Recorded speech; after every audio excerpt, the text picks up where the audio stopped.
नमस्कार। आकाशवाणी से प्रस्तुत है समाचार प्रभात।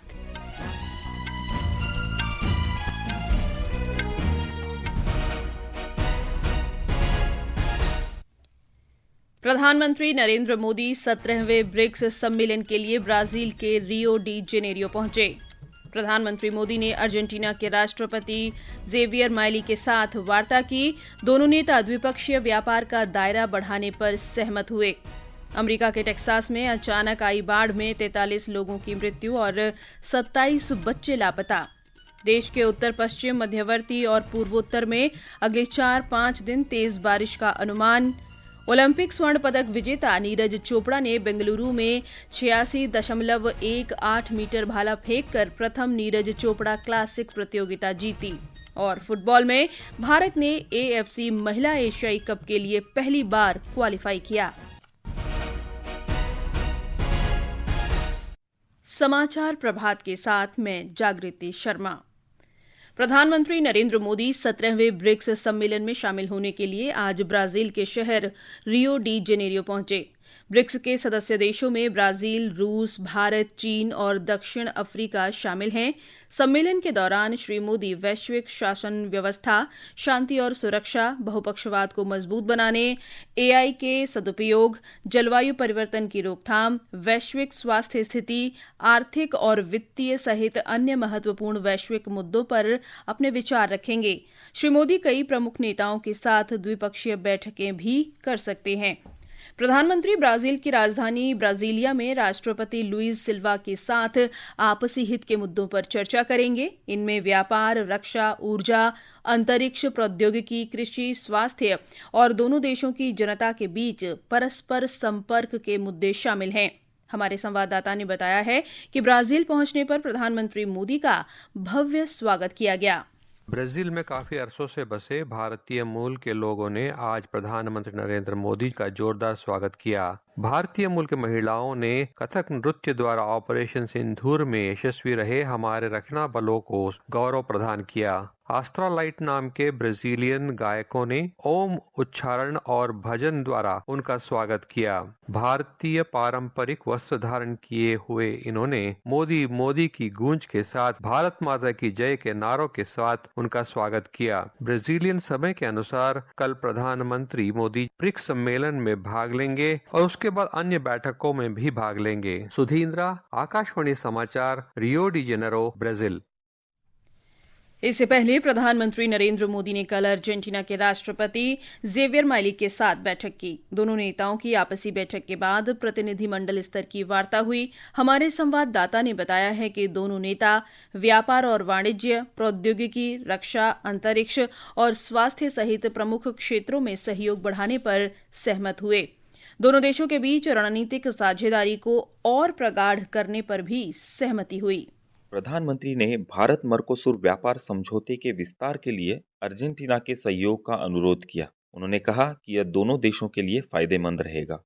सस्ती और क्वालिटी दवाएं बनाने के अपने काबिलियत की बात रखकर भारत ने अर्जेंटीना से आसान आयात नियमों का अनुरोध किया।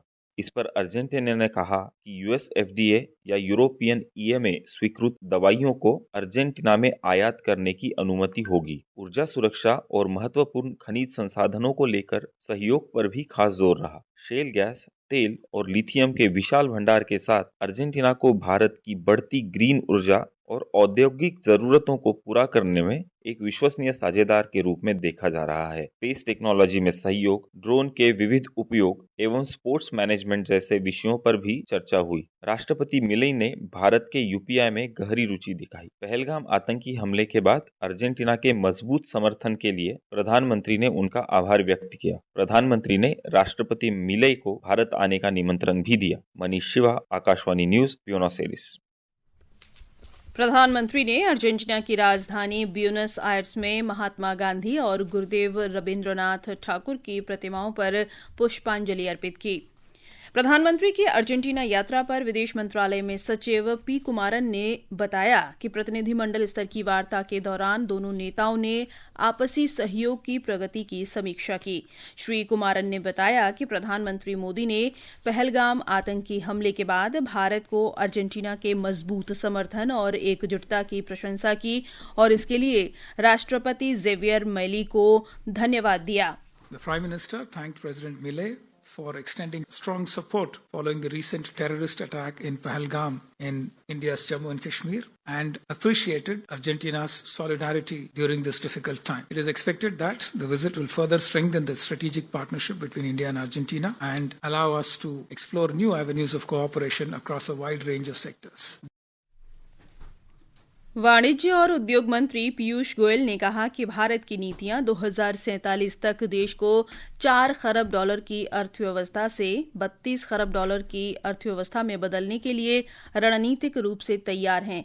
श्री गोयल ने कल बेंगलुरु में आईआईटी मद्रास के संगम 2025 वैश्विक नवाचार सम्मेलन में कहा कि सरकार की दूरदर्शी नीतियों ने विश्व में 5वीं सबसे बड़ी अर्थव्यवस्था के रूप में भारत को पहले ही स्थापित कर दिया है। भारत 2028 तक तीसरी सबसे बड़ी अर्थव्यवस्था बनने जा रहा है। उन्होंने कहा कि सरकार की नीतियां और कार्यक्रम भारत को भविष्य के लिए इस प्रकार तैयार कर रहे हैं जिसमें भारत प्रौद्योगिकी को अपनाकर आर्टिफिशियल इंटेलिजेंस, क्वांटम कंप्यूटिंग और अन्य प्रौद्योगिकी के क्षेत्रों में नेतृत्व करेगा। ये समाचार आकाशवाणी से प्रसारित किए जा रहे हैं। ताज़ा समाचार जानने के लिए आप हमारे social media handle X @AIR News Hindi को फॉलो कर सकते हैं। मौसम विभाग ने अगले 5 से 6 दिन के दौरान पश्चिमोत्तर, मध्यवर्ती और पूर्वोत्तर भारत में मूसलाधार बारिश का अनुमान व्यक्त किया है। आज हिमाचल प्रदेश के कुछ हिस्सों और अगले 2 दिन मध्य महाराष्ट्र के कुछ इलाकों में तेज वर्षा की संभावना है। उत्तराखंड और पूर्वी राजस्थान में 11 जुलाई तक मूसलाधार बारिश और पूर्वी उत्तर प्रदेश तथा पश्चिमी राजस्थान में आज तेज बारिश के आसार हैं। हरियाणा, चंडीगढ़, पंजाब और उत्तर प्रदेश में 10 जुलाई तक मूसलाधार बारिश हो सकती है। इसके अलावा कोंकण और गोवा तथा गुजरात में अगले 7 दिन अत्यधिक वर्षा का अनुमान है। शिमला से हमारे संवाददाता ने बताया है कि हिमाचल प्रदेश में आज से 9 जुलाई तक रेड, ऑरेंज और येलो अलर्ट जारी किया गया है। हिमाचल प्रदेश में आज से भारी बारिश की आशंका के बीच मुख्यमंत्री सुखविंदर सिंह सुक्खू ने कहा है कि सरकार किसी भी स्थिति से निपटने के लिए पूरी तरह सतर्क है। वहीं राज्य आपातकालीन परिचालन केंद्र के अनुसार प्रदेश में इस मानसून की वर्षा जनित आपदाओं में अब तक 74 लोगों की मृत्यु हुई है, 115 लोग घायल हैं, जबकि 37 लोग अभी भी लापता हैं। इस बीच मौसम विज्ञान केंद्र शिमला ने आज प्रदेश के 3 जिलों कांगड़ा, मंडी और सिरमौर में बहुत भारी वर्षा को लेकर रेड अलर्ट, जबकि लाहौल स्पीति व किन्नौर को छोड़कर अन्य सभी जिलों में ऑरेंज अलर्ट जारी किया है। रितेश कपूर, आकाशवाणी समाचार, शिमला। कैलाश मानसरोवर यात्रा के तीर्थयात्रियों का पहला जत्था कल उत्तराखंड के पिथौरागढ़ पहुंचा। इस अवसर पर पारंपरिक चौलिया नृत्य का आयोजन भी किया गया। संपर्क अधिकारी संजय गुंजियाल ने कहा है कि पहली बार एक डॉक्टर और बावर्ची सहित 5 सदस्यीय दल इस 18 दिवसीय यात्रा के दौरान तीर्थयात्रियों के साथ रहेगा। इस बार नई चीज ये है कि हमारे वहाँ से 5 लोग जा रहे हैं, जिसमें एक डॉक्टर है जो कि पहले दिन से लास्ट डे तक रहेगा, और दूसरी तरफ हमारे 4 कुकिंग स्टाफ जाएंगे जो कि पहली बार कुकिंग स्टाफ साथ में जा रहे हैं। तो ये एक बहुत बड़ी सुविधा भारत सरकार के द्वारा दिया गया है। जो यात्रा है 18 डे की है, जिसमें पहले जहां हमें 7 दिनों तक पैदल चलना पड़ता था, यहाँ अब सीधे मोटरेबल अप्रोच होने की वजह से लिपू लेक से जस्ट 400 मीटर तक हम लोग गाड़ी से जाएंगे। यात्रियों ने कैलाश मानसरोवर यात्रा पर जाने के लिए अपनी खुशी व्यक्त की।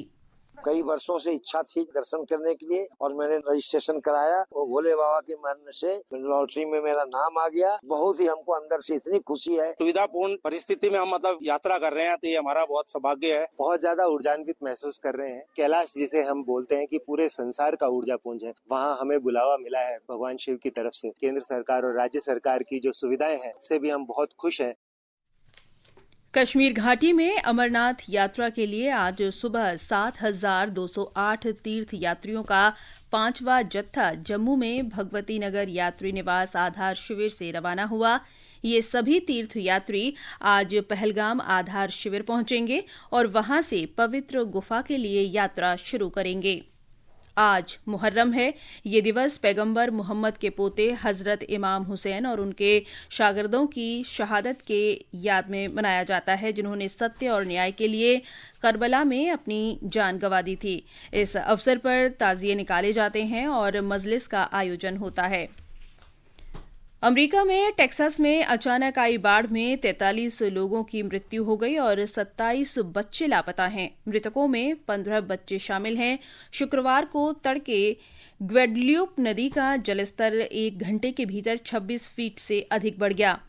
मौसम विभाग ने लगातार जारी वर्षा के कारण फिर से बाढ़ आने की चेतावनी जारी की है। प्रधानमंत्री नरेंद्र मोदी ने टेक्सास में विनाशकारी बाढ़ में लोगों की मृत्यु पर दुख व्यक्त किया है। सोशल मीडिया पोस्ट में उन्होंने अमेरिका सरकार और पीड़ित परिवारों के प्रति शोक संवेदना प्रकट की। प्रधानमंत्री नरेंद्र मोदी ने प्रख्यात चिंतक और शिक्षाविद डॉक्टर श्यामा प्रसाद मुखर्जी की जयंती पर श्रद्धांजलि अर्पित की है। सोशल मीडिया पोस्ट में उन्होंने कहा कि डॉक्टर मुखर्जी ने देश के सम्मान, मर्यादा और गौरव की रक्षा के लिए अपने प्राणों की आहुति दी। और अब खेल जगत की खबरों के साथ हैं मुकेश कुमार। ओलंपिक स्वर्ण पदक विजेता नीरज चोपड़ा ने पहली नीरज चोपड़ा क्लासिक भाला फेंक प्रतियोगिता का खिताब जीत लिया है। कल बेंगलुरु में नीरज ने 86.18 मीटर तक भाला फेंककर पहला स्थान हासिल किया। केनिया के जूलियस येगो दूसरे और श्रीलंका के रुमेश पथिरगे तीसरे स्थान पर रहे। इस बीच भारतीय महिला फुटबॉल टीम ने अगले वर्ष ऑस्ट्रेलिया में होने वाले AFC एशियन कप के लिए क्वालिफाई कर लिया है। प्रतियोगिता के क्वालिफायर में ग्रुप बी के चौथे और अंतिम मुकाबले में भारत ने मेजबान थाईलैंड को 2-1 से पराजित किया। उधर भारत के यूकी भांबरी और अमेरिका के Robert Galloway Wimbledon tennis tournament के पुरुष डबल्स के तीसरे दौर में पहुंच गए हैं। मिक्स डबल्स में भी यूकी भांबरी चीन के जियांग झिनियो के साथ दूसरे दौर में पहुंच गए। और बर्मिंघम में भारत के साथ दूसरे क्रिकेट टेस्ट मैच के 5वें और अंतिम दिन इंग्लैंड आज दूसरी पारी में 3 विकेट पर 72 रन से आगे खेलेगा। इंग्लैंड को जीत के लिए अब भी 536 रन की जरूरत है। भारत ने अपनी दूसरी पारी 6 विकेट पर 427 रन बनाकर समाप्त घोषित करने के बाद मेजबान टीम को 608 रन का लक्ष्य दिया था। ये समाचार हमारी वेबसाइट www.newsonair.gov.in और हमारे news on AIR mobile app पर भी उपलब्ध हैं। और अब आज के समाचार पत्रों की सुर्खियों के साथ हैं मुकेश कुमार बल। धन्यवाद जागृति। अमेरिका के राष्ट्रपति डोनाल्ड ट्रंप द्वारा व्यापार शुल्क पत्रों पर हस्ताक्षर को आज प्रकाशित अखबारों ने प्रमुखता दी है। जनसत्ता ने भारत का पक्ष रखते हुए वाणिज्य मंत्री पीयूष गोयल का बयान दिया है। अपनी ताकत के दम पर वार्ता। हरिभूमि ने प्रधानमंत्री की विदेश यात्रा को प्रमुखता दी है। घाना के बाद आतंकवाद के मामले पर भारत को मिला त्रिनिदाद टोबैगो का साथ। हाफिज सईद और मसूद अजहर को भारत को सौंपने को पाकिस्तान तैयार। पाकिस्तान के पूर्व विदेश मंत्री और PPP चेयरमैन बिलावल भुट्टो का बयान दैनिक जागरण के प्रथम पृष्ठ पर है। बिहार में वोटर लिस्ट संशोधन को अब सुप्रीम कोर्ट में चुनौती शीर्षक से दैनिक भास्कर ने विश्लेषण दिया है। सभी वक्फ संपत्तियों का ऑनलाइन रजिस्ट्रेशन होगा, लिखता है लोक सत्य। केंद्र सरकार ने नए नियमों का नोटिफिकेशन जारी किया, 90 दिनों का समय मिलेगा। पंजाब केसरी ने सड़क परिवहन और राजमार्ग मंत्रालय द्वारा राष्ट्रीय राजमार्ग शुल्क नियम 2008 में संशोधन पर लिखा है, टोल रेट में 50% तक की कटौती। शुभमन का जलवा शीर्षक से अमर उजाला ने इंग्लैंड दौरे पर टीम इंडिया के शानदार प्रदर्शन को प्रथम पृष्ठ पर दिया है। गिल एक टेस्ट में दोहरा शतक और शतक लगाने वाले दूसरे भारतीय, गावस्कर की बराबरी। राष्ट्रीय सहारा ने एक्सियोम 4 मिशन की अपडेट दी है। अंतरिक्ष में शुभांशु ने तलाशी हड्डियों की सेहत। राजस्थान पत्रिका ने WHO का बयान भारत के लिए संदेश प्रकाशित किया है। गंभीर बीमारियों पर टैक्स ब्रेक लगाने का आग्रह है। हिंदुस्तान कुछ अलग शीर्षक से लिखता है, IIT पास MCA डिग्री वाले खाते खाली कर रहे हैं। ये ठग निवेश, क्रिप्टो ट्रेडिंग या वित्तीय सलाह के नाम पर फंसाते हैं, इसीलिए विशेषज्ञों से ही ले वित्तीय सलाह। धन्यवाद। और अंत में मुख्य समाचार एक बार फिर। प्रधानमंत्री नरेंद्र मोदी 17वें ब्रिक्स सम्मेलन के लिए ब्राजील के रियो डी जेनेरियो पहुंचे। प्रधानमंत्री मोदी ने अर्जेंटीना के राष्ट्रपति जेवियर माइली के साथ वार्ता की। दोनों नेता द्विपक्षीय व्यापार का दायरा बढ़ाने पर सहमत। अमेरिका के टेक्सास में अचानक आई बाढ़ में 43 लोगों की मृत्यु और 27 बच्चे लापता। देश के उत्तर पश्चिम, मध्यवर्ती और पूर्वोत्तर में अगले 4-5 दिन तेज बारिश का अनुमान। ओलंपिक स्वर्ण पदक विजेता नीरज चोपड़ा ने बेंगलुरु में प्रथम नीरज चोपड़ा क्लासिक प्रतियोगिता जीती। इसके साथ ही समाचार प्रभात का ये अंक समाप्त हुआ। नमस्कार।